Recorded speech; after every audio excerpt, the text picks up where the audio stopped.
গোটা বিশ্বের চরম একটি ক্লান্তি লগ্নে আমরা আজকের এই জুমার নামাজের পূর্বক্ষণে সমবেত হতে পেরেছি।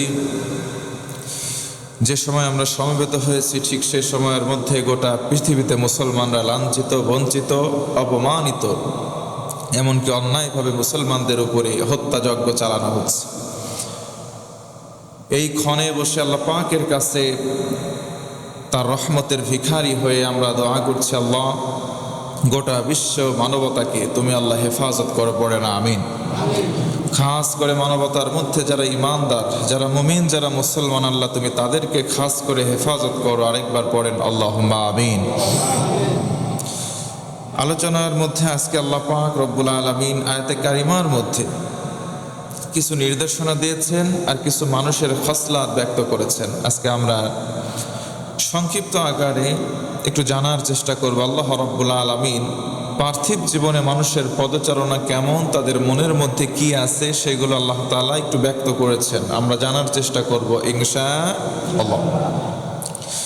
আল্লাহ তাআলা বলেন, ওয়া মিনান নাস, নিশ্চয় মানুষের ভেতরে কিছু মানুষ আছে, মান ইউজিবুকা কাউলুহু ফিল হায়াতিদ দুনিয়া, পার্থিব জীবন সম্পর্কে যার আলাপ তোমাকে মোহিত করবে। মানে জীবন দুনিয়া খেল তামাশা নেই, এত সুন্দর করে গল্প বলবে। আল্লাহ বলেন গল্প তোমাকে মোহিত করবে, তুমি আশ্চর্যিত হয়ে যাবে। আমি জানতে চাচ্ছি ভাইরা, আল্লাহর এই কথা সত্য না মিথ্যা? আল্লাহ বলেন ওয়া মিনান নাস, এই মানুষের ভেতরেই কিছু মানুষ আছে যারা দুনিয়ার গল্প তামাশা এত সুন্দর করে সুশোভিত করে উপস্থাপন করবে। আল্লাহ বলেন অন্য যারা আছো তোমরা মোহিত হয়ে যাবে, তোমরা আশ্চর্যিত হয়ে যাবে।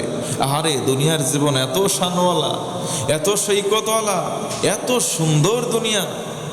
আল্লাহ তাআলা পরক্ষণেই বলেন, তবে শোনো কিছু মানুষ আছে ওয়ায়ুশহিদুল্লাহ, তবে কতিপয় মানুষ আছে তারা সব বিষয় একমাত্র সাক্ষী রাখে আল্লাহকে। সাক্ষী রাখে কাকে? আল্লাহ। আল্লাহ তাআলা বলেন ওয়া হুয়া আলাদ্দুল খিসাম, আল্লাহ রাব্বুল আলামিন বলেন, আর যে ব্যক্তি আসলে বাড়িয়ে বাড়িয়ে মোহিত করে কথা বলে সে শুধুমাত্র একটা বাচাল ছাড়া আর কিছু হতে পারে না। যারা দুনিয়ার জীবনে শান পেয়েছে, আল্লাহ পাকের পক্ষ থেকে বিশাল ধনভাণ্ডার পেয়েছে, তারা এক পেয়েছে আর গল্প করার সময় এক বলে না, এককে 100 গুণ বানিয়ে গল্প বলে। এমন তো একজন মানুষ আছে না ভাই? আল্লাহ পাক তাদের কথা বললেন। আল্লাহ বলেন বিভ্রান্তিকর কিছু যুক্তি প্রয়োগ করে তারা তোমাদেরকে বোকা বানাতে চায় দুনিয়ার জীবনে। আল্লাহ বলেন পরক্ষণে ওয়া ইযা তাওয়াল্লা সাআ ফিল আরদ, আল্লাহ তাআলা পরক্ষণে বলেন কিন্তু যখন ওই ব্যক্তি ক্ষমতা লাভ করবে, প্রাচুর্য পেয়েছে, গল্প একের জায়গায় 100 গুণ বাড়িয়ে বলে, এরপরে যদি ওই লোক প্রাচুর্যের পাশাপাশি ক্ষমতা পেয়ে বসে, আল্লাহ তাআলা বলেন তখন জমিনে যেখানে পায় সেখানে অশান্তি তৈরি করে। একটা মানুষ সম্পদশালী হয়েছে, যখন গল্প করবে বাড়িয়ে বাড়িয়ে গল্প করে, আমার এই আছে, আমার সেই আছে। মানুষ যারা অন্যজন সামনে আছে তারা কি আশ্চর্য হয়ে যায়, আরে এই লোকটার এত কিছু আছে। আল্লাহ বলেন ওই মানুষগুলো শুধুমাত্র বাচাল, বেশি বকে, বেশি কথা বলে। কিন্তু যখন ওই ব্যক্তিগুলো সমাজের কোনো জায়গার আধিপত্য বিস্তারের জন্য ক্ষমতা লাভ করবে, ওই মানুষগুলো কি করবে? ওই জায়গার মধ্যে অশান্তি সৃষ্টি করবে। ওই সুযোগ পাওয়ার পরে তারা সেখানকার শস্যকে ধ্বংস করবে, প্রাণীকুলকে ধ্বংস করবে। আল্লাহ বলেন আল্লাহু লা ইউহিব্বুল ফাসাদ, নিশ্চয় আল্লাহ তাআলা এই ধ্বংসযজ্ঞকে ভালোবাসেন না, পছন্দ করেন না। জোরে বলেন আল্লাহু আকবার। তার মানে দেখেন গোটা বিশ্বের সঙ্গে মিলান, বাংলাদেশের সঙ্গে মিলান।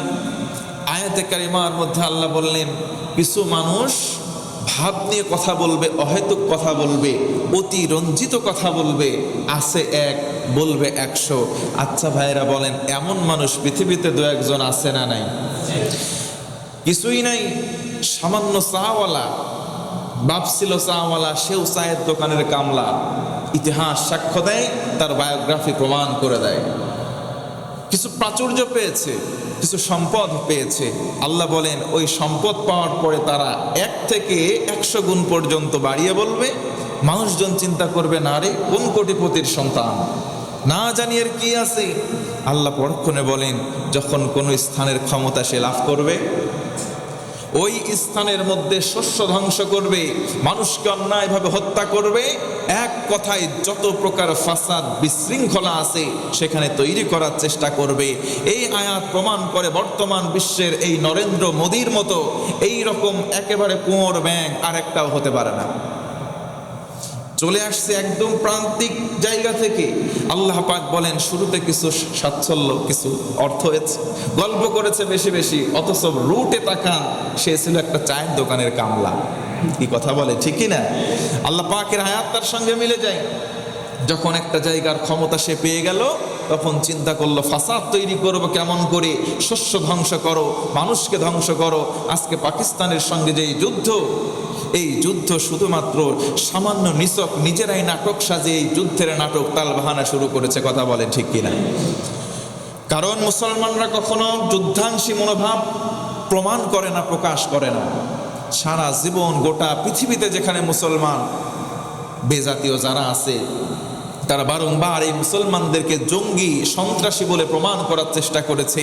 প্রকৃতপক্ষে দেখা গিয়েছে যারা কাফের কুফফার তারাই প্রকৃত জঙ্গি এবং সন্ত্রাসী, কোনো সন্দেহ নাই। মুসলমানরা কখনো জঙ্গি হতে পারে না, এরা কোনো সন্ত্রাস হতে পারে না। জিহাদ করা ফরজ, তবে কখন? গত জুমায় আলোচনা করেছি, যখন আমাদের উপর আক্রমণ করা হবে, ডিফেন্সিভ আক্রমণ করাটা আমাদের জন্য ফরজ। আমাদেরকে কেউ আঘাত করবে, আমরা চুপ করে হাত গুটিয়ে বসে থাকবো না। আল্লাহ আদেশের স্বর দিয়ে বললেন, তোমরাও তাদের বিরুদ্ধে জিহাদ করো, যুদ্ধ করো যারা তোমাদেরকে আক্রমণ করে। এখন ভাইরা বলেন, আমাদেরকে আক্রমণ করা হচ্ছে, আমরা যদি চুপ করে বসে থাকি আর যদি নামাজ পড়ি, রোজা করি, তাহলে এই আয়াত অবমাননার দায়ে আমাকে আপনাকে কি আসামির কাঠগড়ায় দাঁড় হওয়া থেকে ফারাক কেউ করতে পারবে? জোরে বলেন, পারবে? অতএব নামাজ যেমন ফরজ, সিয়াম রোজার মাসে যেমন রাখা ফরজ, যাকাত দেওয়া ফরজ, সব ফরজের পাশাপাশি আল্লাহ পাক এটা আমরের সিগা ব্যবহার করেছেন। তোমাদের কেউ আক্রমণ করলে তোমরাও আক্রমণ করবা, তবে আগে আক্রমণ কইরো না। আগে আক্রমণ করার দরকার নাই। মুসলমানরা পৃথিবীর সাক্ষ্য দেয়, কোনোদিন কোনো জায়গায় আমাদের তারিখুল ইসলাম, আমাদের ইসলামের ইতিহাস ঘাটলে দেখা যায় কোনো যুদ্ধে মুসলমানরা আগে আক্রমণ করে নাই। সর্বপ্রথম কাফেররা আমাদেরকে উস্কানি দিয়েছে, আমাদেরকে আক্রমণ করেছে, হত্যাযজ্ঞ চালিয়েছে। এরপরে জীবন রক্ষণার্থে, জীবন বাঁচানোর তাগিদে ডিফেন্সিভ যুদ্ধ আমরা করেছি। এটাই ইসলামের শিক্ষা, আল্লাহর আদেশও এটা। একবার জোরে গলায় বলেন আল্লাহু আকবার। আল্লাহ তাআলা পরক্ষণে বলেন, ওয়া ইযা কিলা লাহু তাকিল্লাহ, যখন ওই সমস্ত মানুষদেরকে বলা হয় থামো, বেশি বাহাদুরি করো না, এই ব্যাপারে একটু তোমরা আল্লাহকে ভয় করে চলার চেষ্টা করো, মুসলমানদেরকে মাইরো না। ইসরায়েলের দিকে তাকান, ফিলিস্তিনি গাজার মুসলমানদেরকে কচুকাটা করে মারতেছে, সকাল বিকাল সন্ধ্যা নাই, সব সময় মারছে। তারা দাবানলে দাউ দাউ করে পড়ছে, এরপরেও তারা দমে নাই, থেমে নাই, তারা মুসলমানদের উপরে ছড়ি ঘুরিয়েই যাচ্ছে। তাদেরকে যদি বলা হয় থামো, তোমরা এই গতিটা থামাতে হবে, আল্লাহ রাব্বুল আলামিনকে তোমরা ভয় করে চলো, তোমরা মুত্তাকি হওয়ার চেষ্টা করো, অন্তত পক্ষে মানবিক আচরণ দেখাও, তখন তাদের কথা পাল্টে যায়। তারা তখন বলে, বিল ইসমি ফাহাসবুহু জাহান্নাম, তোমাদের জন্য, তোমরা যদি আল্লাহকে ভয় না করো তাহলে তোমাদের জন্য কিন্তু প্রস্তুত আছে জাহান্নাম, ওয়া বিসাল মিহাদ, আর নিঃসন্দেহে ওই ঠিকানা অতি নিকৃষ্ট ঠিকানা, তোমরা সতর্ক হও। আল্লাহ পাক এতটুকুন বলে বক্তব্যটা আরেক দিকে টার্ন নিয়েছেন। আপনাদের কি কষ্ট হচ্ছে? বর্তমান গোটা বিশ্বে বিশেষ করে যুদ্ধ লাগে লাগে ভাব। এদিকে আমাদের এশিয়ার মধ্যে যুদ্ধ লেগেই গিয়েছে। তৃতীয় বিশ্বযুদ্ধ যদি লেগে যায়, আমরা বিভিন্ন দেশ থেকে বগল বাজাচ্ছি, মার ওই দেশকে মেরে শেষ কর, আমরা খুশি হব। ওই দেশের লোক চিন্তা করতেছে এদেরকে মার, আমরা খুশি হব। এই মারামারির মধ্যে কখনো শান্তি থাকতে পারে? জোর গলায় বলেন, পারে? যুদ্ধ কখনো শান্তি বয়ে আনতে পারে না, যুদ্ধ কখনো মানুষকে উন্নয়ন করতে পারে না। যুদ্ধের মাধ্যমে সে যেই হোক না কেন, এই দেশেরও ক্ষতি, ওই দেশেরও ক্ষতি, মাঝখান দিয়ে কিছু অন্য দেশ আছে যারা ওই যুদ্ধে সরাসরি থাকবে না, তাদেরও ক্ষতি হওয়ার সম্ভাবনা থেকে যায়। আজকে ভারত আর পাকিস্তানের যে যুদ্ধ চলছে, আল্লাহ না করুক যদি পারমাণবিক আক্রমণ শুরু করে দুই দেশ, আমরা তো পার্শ্ববর্তী দেশ, আল্লাহ না করুক যদি বাতাসের ছিটাও আমাদের কাছাকাছি এসে পড়ে, যদি চলে আসে, আমরাও কি স্বাভাবিক থাকবো? জোরে বলেন, থাকবো? আমরাও থাকবো না। কারণ আমরা পারমাণবিক ওই যে হিরোশিমা নাগাসাকি আমরা অনেকেই জানি, ওইখানটাতে কত বছর আগে আঘাত করা হয়েছে, এখন পর্যন্ত ওখানে তৃণলতা ঘাস জন্মায় না। মানুষ এখনো জন্মগ্রহণ করে, বাচ্চা বিকলাঙ্গ হয়, কত বছর হয়ে গেছে। তার মানে এটার একটা বিষক্রিয়া আছে যেটা কিয়ামত পর্যন্ত চলতে থাকবে। মানুষ সৃষ্টির মধ্যে সেরা, আবার এমন এমন কাজ করেছে সৃষ্টির মধ্যে সবচাইতে নিকৃষ্ট হয়ে গিয়েছে, বিন্দু পরিমাণ কোনো সন্দেহ নাই। আল্লাহ পাক এবার বলেন, ওয়া মিনান নাস, মানব মণ্ডলী শোনো, মানুষের মধ্যে আরো কিছু মানুষ আছে, তারা কেমন জানো? মান ইয়াশতারি নাফসাহু ইবতিগা মারদাতিল্লাহ, জোর গলায় সুবহানাল্লাহ। আগের আয়াতে আল্লাহ বললেন মানুষের ভিতরে কিছু মানুষ আছে একটু বাড়িয়ে বলে, নিজে জানা তার থেকে বেশি করে বলে, আমি এই আমি সেই, আমার এই আছে আমার সেই আছে, ক্ষমতা পাইলে তারে দেখে কি। আল্লাহ পরের আয়াতে বলেন কতিপয় মানুষ এমনও আছে তারা নিজের জীবনটা আল্লাহর জন্য সঁপে দেয়, জোরে বলুন সুবহানাল্লাহ। শুধু তাই নয়, আল্লাহর জন্য নিজের জীবনটা উৎসর্গ করে দেওয়ার পরে আল্লাহ পাক তার ওই সমস্ত বান্দাদেরকে সুন্দর করে এলান করে জানান, আল্লাহু রাউফুন বিল ইবাদ, আল্লাহ তাআলা ওই সমস্ত বান্দার ব্যাপারে পরম দয়ালু। আরেকবার পড়েন সুবহানাল্লাহ। আল্লাহ রাব্বুল আলামিন ওই সমস্ত বান্দার ব্যাপারে পরম দয়ালু কারা? যারা নিজেদের জীবনটাকে আল্লাহর জন্য নিবেদিত করে দেয়, আল্লাহর জন্য সঁপে দেয়। আমাদের এই জীবন দিয়েছেন কে? সবাই বলেন না কে? তাহলে এই জীবন যেহেতু দিয়েছেন আল্লাহ, তার জন্য আমাদের এই জীবনটা বিলিয়ে দেওয়ার একটু মনস্কামনা, মনের মধ্যে ইচ্ছা জাগ্রত করার দরকার আছে না নাই? তাহলে আমাদের যেহেতু জীবন দিয়েছেন আল্লাহ, আল্লাহ রাব্বুল আলামিনের জন্যই আমরা জীবনটাকে বিলিয়ে দেওয়ার চেষ্টা করব। বসেন এই বিষয় বাইরে কোন জায়গায়?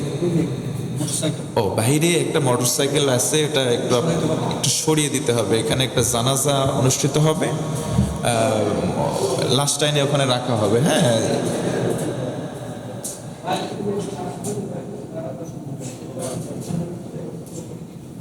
হ্যাঁ, মোটরসাইকেলটাকে আর একটু সাইড করে রেখে, একটা রিক্সাও আছে একটু, হ্যাঁ আপনার ইশারায় কথা বলে এগুলো ম্যানেজ করেন। হ্যাঁ, এগুলো আমাকে না বলে আপনারা ম্যানেজ করতে পারেন।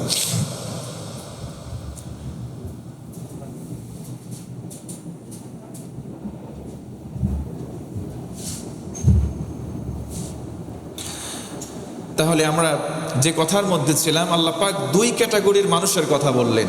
এক ক্যাটাগরির মানুষ আল্লাহর পক্ষ থেকে কিছু লাভ করার পরে সেটাকে বাড়িয়ে বাড়িয়ে বলে, আর এক ক্যাটাগরির মানুষ জীবন পেশ জীবনটাকে বিলিয়ে দিতে চায়। সুবহানাল্লাহ পড়েন। আল্লাহ তাআলা পরক্ষণে বলেন, ইয়া আইয়ুহাল্লাযীনা আমানু, বক্তব্য একটু চেঞ্জ করে দিলেন। আল্লাহ পাক অন্যদিকে বক্তব্য নিয়ে গিয়ে ইমানদার মুমিনদেরকে ডাকলেন, বললেন, ওহে মুমিন, ও ইমানদার, এই দিকে তাকাও। আল্লাহ বললেন, উদখুলু ফিস সিলমি কাফা, তোমরা ইসলামের মধ্যে পরিপূর্ণ দাখিল হয়ে যাও, প্রবেশ করে। সুবহানাল্লাহ। ইসলামের মধ্যে ঐক্যবদ্ধ হও, দলবদ্ধ হও, তোমরা ইসলামের মধ্যে পরিপূর্ণ আসো। তার মানে আমরা ইসলাম মানি, কিন্তু পূর্ণাঙ্গ মাত্রায় হয়তো বা মানা হচ্ছে না। এই কারণেই হয়তো আল্লাহ তাআলা বলেছেন কাফা, পরিপূর্ণভাবে ইসলামে দাখিল হও। ইসলাম আমরা মানি, আমরা সবাই মুসলমান, তবে নামকাও আসতে। এই কারণে হয়তো আল্লাহ তাআলা বলেছেন, আয়াত নাজিল করে আদেশের স্বর দিয়ে বলেছেন, উদখুলু ফিস সিলমি কাফা, পরিপূর্ণভাবে তোমরা ইসলামের সীমানার মধ্যে প্রবেশ করো। আরেকবার পড়ুন সুবহানাল্লাহ। আল্লাহ তাআলা বলেন, আর এই ব্যাপারে ওয়ালা তাত্তাবিউ খুতুওয়াতিশ শাইতান, আর ইসলামের মধ্যে প্রবেশ করার এই বিষয়ে তোমরা শয়তানের পদ ও পদাঙ্ক অনুসরণ করো না। কারণ ইন্নাহু লাকুম আদুউম মুবিন, কারণ হলো শয়তান তোমাদের প্রকাশ্য দুশমন তথা শত্রু। শয়তান আমাদের প্রকাশ্য শত্রু। ইসলামের মধ্যে প্রবেশ করার ক্ষেত্রে শয়তানের পথ, শয়তানের মত, তার পদাঙ্ক অনুসরণ করা যাবে না। আল্লাহ পাক পরক্ষণে বলেন, ফাইন জালালতুম মিন বা'দি মা জাআতকুমুল বায়্যিনাত ফা'লামু আন্নাল্লাহা আজিজুল হাকীম। একবার জোর গলায় আল্লাহু আকবার। আল্লাহ তাআলা বলেন, সত্য সম্পর্কে সাক্ষ্য প্রমাণ পাওয়ার পরে যদি তোমার পা পিছলে যায়, সত্য সম্পর্কে প্রমাণ তোমার কাছে প্রমাণিত, ইসলাম সত্য, কোনো সন্দেহ, মনোযোগ আছে আপনাদের? আল্লাহ বলেন, সত্য প্রমাণ সহ কোনো বিষয় তোমার কাছে আসার পরেও যদি তোমার ভিতরে সন্দেহের উদয় হয়, এই সন্দেহের উদয় হচ্ছে ইসলাম সত্য না মিথ্যা, জোরে বলেন সত্য না মিথ্যা? তাহলে ইসলাম আমার আপনার সামনে প্রমাণিত একটা সত্য বিষয়, এরপরেও যদি আমাদের সামনে আসার পরে আমাদের পা পিছলে যায়, আমাদের পদস্খলন হয়ে যায়, তবে আল্লাহ বলেন, জেনে রাখো বান্দা, আমি আল্লাহ আজিজ পরাক্রমশালী, আমি আল্লাহ হাকিম, অত্যন্ত বিজ্ঞ তথা প্রজ্ঞাময়। আল্লাহু আকবার। ইসলাম মানার ক্ষেত্রে পরিপূর্ণ ইসলাম মানতে হবে। কোনো হিস্সা বা কোনো অংশ যদি আমরা মানি, তাহলে পূর্ণাঙ্গ মুসলমান আমরা হতে পারবো? কোশ্চেন কালেও সম্ভব নয়। এজন্য মুসলমান হতে গেলে পরিপূর্ণ মুসলমান হতে হবে। ইসলামের যে রেখা আছে, যে সীমানা আছে, এই সীমানার মধ্যে একদম পুরোপুরি প্রবেশ করতে হবে। অর্ধেক প্রবেশ করলাম না, তাহলে পরিপূর্ণ মুসলমান হওয়ার সুযোগ নাই। আমরা ইসলাম মানি, কিন্তু আমরা আংশিক ইসলাম মানতে অভ্যস্ত। আমরা জুমার নামাজ পড়ি, 5 ওয়াক্ত নামাজ অনেকে খোঁজ নেয় না, ধারে না, আছে না নাই? আওয়াজ দেন, আছে না নাই? আমরা এখানে নামাজ পড়ি, আমরা রোজা পালন করি, সামর্থ্য অনুযায়ী যাকাত দেই, আবার সামর্থ্য আল্লাহ দান করলে হজেও যাই, কিন্তু বাড়িতে বিবি আছে, মেয়ে আছে, বেপরদায় ঘোরানোর জন্য পারমিশন নিজেরাই দেয়, আছে না নাই? এইগুলো কাজ যদি করি, তাহলে মনে রাখবেন, পূর্ণ মাত্রা ইসলামে আমি আপনি প্রবেশ করতে পারি। অথচ আল্লাহ তাআলা বলেন, উদখুলু ফিস সিলমি কাফা, আদেশ, আমরের সিগা, this is the order of Allah, so you should follow. Allah পাক নামাজকে ফরজ করেছেন আদেশের স্বর দিয়ে, আকিমুস সালাহ, নামাজ কায়েম করো। আল্লাহ বলেছেন, উদখুলু ফিস সিলমি কাফা। আরে নামাজ তো পড়বা অবশ্যই, ওইটা যেমন ফরজ আবশ্যিক, ইসলামে পরিপূর্ণ প্রবেশ করবা এইটাও অনুরূপ আবশ্যিক। আল্লাহু আকবার। কষ্ট হচ্ছে আপনাদের? কষ্ট হয়? ইসলাম মানতে গিয়ে কোনো কনসিডার করা যাবে না, ইসলাম মানতে গিয়ে কোনো কিছু ছাড় দেওয়া যাবে না, ইসলাম মানতে গিয়ে কোনো কিছু নিজের উপরে বোঝা চাপিয়ে নেবেন না। কারণ ইসলামের আরেকটা প্রতিশব্দ হচ্ছে ইসহাল, মানে সহজীকরণ জীবন ব্যবস্থা। এই জীবন বিধান বা ব্যবস্থার ভেতরে এমন কোনো আমল নাই যেটা বান্দার জন্য করতে গেলে কঠিন মনে হয়। তার মানে ইসলামের মধ্যে যত বিধি বিধান, যত আদেশ, যত নিষেধ রয়েছে, সবগুলো বান্দার জন্য আমল করণীয় বর্জনীয়, সব একেবারে সহজ থেকে সহজতর। এটা করেছেন কে? আরো জোরে বলেন না, কে? আল্লাহ তাআলা। অতএব আসেন, ইসলাম মানার ক্ষেত্রে কোনো কনসিডার না, ইসলাম মানার ক্ষেত্রে একেবারে সামি'না ওয়া আতা'না, শুনবো, সারেন্ডার, মাথা পেতে নেব ইনশাআল্লাহ। আল্লাহ তাআলা পরক্ষণে বলেন, হাল ইয়ানজুরুনা ইল্লা আন ইয়াতিয়াহুমুল্লাহু ফি যুলালিম মিনাল গামাম ওয়াল মালাইকাতু ওয়া কুদিয়াল আমর ওয়া ইলাল্লাহি তুরজাউল উমুর। আল্লাহ তাআলা বলেন, ওই ব্যক্তিগুলোকে অপেক্ষায় আছে যে আকাশ থেকে মেঘ আসবে, ছায়া প্রদান করবে তাদেরকে, ওই ছায়ার সঙ্গে আল্লাহ ফেরেশতা পাঠাবে, আর ওই অবস্থা নিয়ে আল্লাহর কাছে তারা হাজির হবে। আসলে ততদিনে সব বিষয়ে চূড়ান্ত ফয়সালা হয়ে যাবে এবং সব কিছুই আল্লাহর কাছে ফিরে আসবে। দেখেন আল্লাহ কি বোঝাচ্ছেন। আল্লাহ তাআলা বলেন, পরিপূর্ণ ইসলামের মধ্যে প্রবেশ করো। এই কথা শোনার পরে কিছু মানুষ ভাগ হয়ে যাবে, তারা চিন্তা করবে, না ইসলামের এক অংশ মানবো, আরেক অংশ মানবো না। আসমানের পক্ষ থেকে রহমতের ছায়া চলে আসবে, ওই জায়গায় ফেরেশতারাও আসবে, আমরা একসাথে রহমতের ফেরেশতার সঙ্গে আল্লাহর কাছে দণ্ডায়মান হব, আল্লাহ মাফ করে বোধহয় জান্নাতে দিয়ে দেবেন। এত সহজ? জোরে বলেন, এত সহজ না। আল্লাহ পরক্ষণে আবার বলছেন যে দুনিয়ার জীবন আসলে এত সহজ নয়। আল্লাহ পাক এখানে বোঝাচ্ছেন, কিছু মানুষ ধান্দাবাজ আছে, পরিপূর্ণ ইসলাম মানবে না, ইসলামের নাম নেবে, নিজেকে মুসলমান জাহির করবে, নিজেকে খাঁটি মুসলমান বলে দাবি করবে। আইডি কার্ডের শুরুতে, নামের শুরুতে মোহাম্মদ, শেষে ইসলাম, মহিলাদের নামের শুরুতে মোসাম্মদ, শেষে খাতুন ব্যবহার করবে। কিন্তু ইসলাম মানার ক্ষেত্রে যদি 100% হয়, 1%ও মানতে চায় না, এমনও নামধারী মুসলমান বাংলাদেশে আছে না নাই? তাহলে আল্লাহ পাকের এই সরাসরি আদেশ তারা অমান্য করে চলেছে প্রতিনিয়ত, প্রত্যেকটা ক্ষণে ক্ষণে। আল্লাহ পাক পরক্ষণে বনি ইসরায়েলের কিছু কথা বলে উপমা দিলেন। আপনারা কি বিরক্ত হচ্ছেন? বিরক্ত হচ্ছেন না? বিরক্ত হওয়ার কারণ আমরা পৃথিবীর একদম শেষ প্রান্তে চলে এসেছি। প্রশ্ন হতে পারে, কই কাল কিয়ামত, কাল কিয়ামত? হুজুররা সেই জন্মের পর থেকে, বুদ্ধি হওয়ার পর থেকে শুনে আসছি কাল কিয়ামত। একবার তো 2004 সালে, যারা মুরব্বী আছেন তারা জানবেন, আমি তখন অনেক ছোট, 2004 সালে একবার মানে এমন কথা উঠলো যে অমুক শুক্রবারে কিয়ামত হবে। উঠছিল না ভাই? যারা মুরব্বী আছেন তারা জানেন। ফকিররা এসে বলতেছে ভিক্ষা বেশি করে দাও। যারা বিভিন্ন ধরনের কাজ কাম করে ভালো ভালো খাওয়া শুরু করে দিয়েছিল, ইবাদত যারা কোনোদিন করে নাই তারাও মসজিদে আসার শুরু করে দিয়েছিল। আসলে এর নাম হচ্ছে হুজুকে আমল করনেওয়ালা। এই আমল আল্লাহ কখনো দেখবেন? দেখতে পারে? একটু কমন সেন্সের কাছে প্রশ্ন করেন যে ঠেলায় পড়ে যদি আপনি ইবাদত করেন, ওই ঠেলায় পড়ে ইবাদতকে আল্লাহ নেবেন না।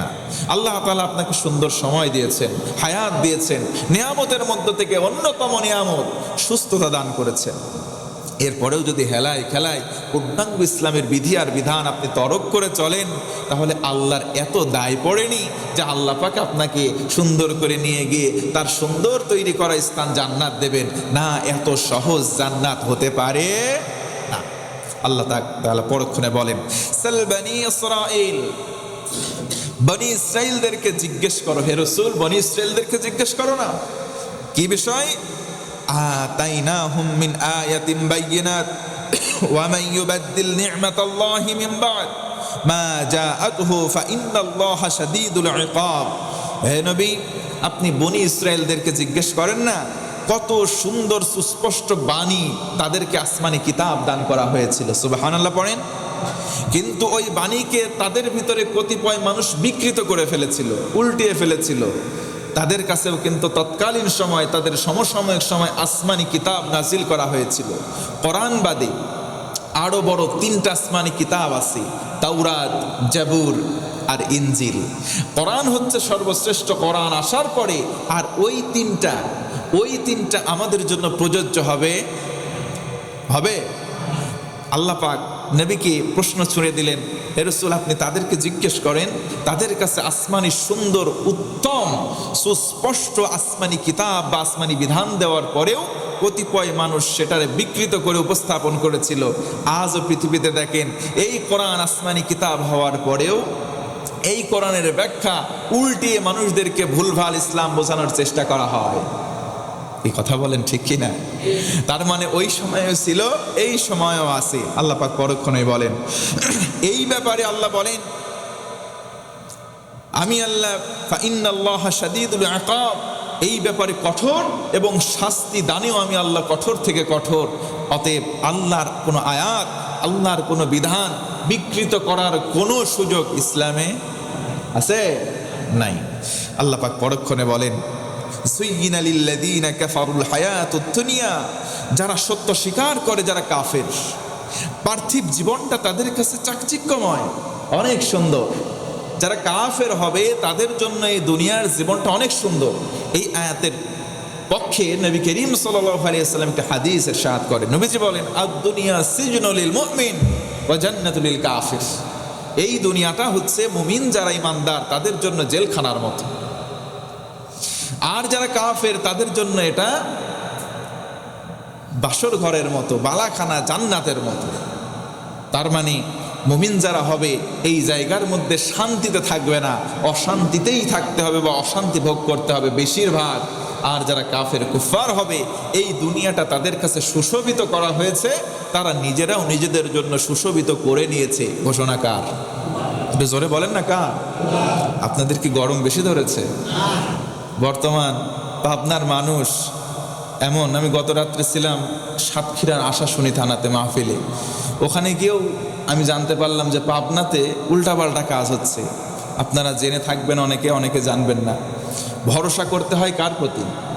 আরে মুসলমানরা ভরসা করবে কার প্রতি? কিন্তু পাবনার মানুষ বর্তমানে ভরসা করতেছে গভর্নমেন্ট এডওয়ার্ড কলেজে ডাক পড়ে গাছ 2 ভাগ হয়ে গেছে ওই গাছের ছালের প্রতি। কিছু মানুষ গিয়ে ওই ছাল থেকে ধোয়া পানি নিয়ে খাইতেছে, বলে রোগ ভালো হয়ে যায়। নাউজুবিল্লাহ পড়বেন না। তাহলে ভরসা আল্লাহর প্রতি থাকলো। ওই জায়গায় যতজন মানুষ গিয়েছে ম্যাক্সিমাম সব নামের শুরুতে মোহাম্মদ আছে, সবাই মুসলমান। ওই জায়গায় গিয়ে গাছে আরে বজ্রপাত হয়েছে, ঠান্ডাড়ি 2 অর্ধেক হয়ে গেছে, স্বাভাবিক ব্যাপার, হতেই পারে। সেইখানে গিয়ে চলা তুলতেছে, পানি দিয়ে ধুয়ে ওইটা পানি সে পান করতেছে, এটা নাকি আরোগ্যের মাধ্যম। আরেকবার নাউজুবিল্লাহ বলবেন।